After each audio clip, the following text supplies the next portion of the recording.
The storm was brief, but powerful and intense.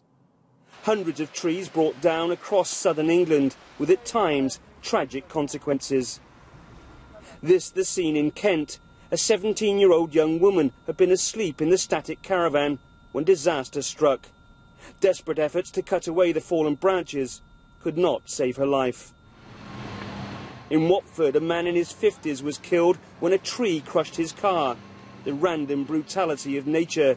Storm St Jude bringing death to High Street Britain.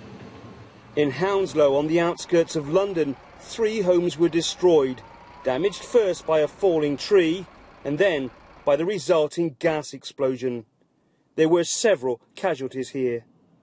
We've got crews on site to work from our USAR Specialist Search and Rescue teams who are shoring up the building so that we can carry out a search internally to confirm if anyone else is in there.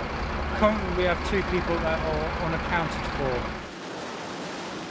For thousands it was more a case of inconvenience, trees blocking roads and rail lines throughout the south and east of England. Emergency crews were on standby, battling to keep main routes open, keep the country on the move. But there are still 12 active flood warnings in place, 130 flood alerts, mainly in the southwest. With more than 200,000 homes without power, for many, all of this will live long in the memory. There it goes.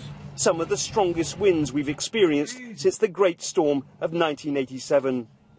Enough to bring down a crane in the centre of London, not far from Downing Street. And a question for the Prime Minister: has the response been an overreaction?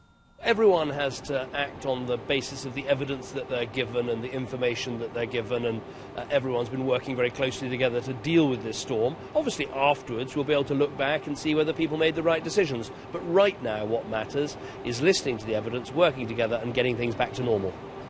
Professionals tracking the weather system's overnight progress across the southwest, through southern England and into London and the southeast, call it a truly remarkable weather event. We've seen the gusts of 60 to 80 miles an hour and some very heavy rain. One gust of 99 miles an hour along the south coast. So it's not quite as bad as 87, but not far off.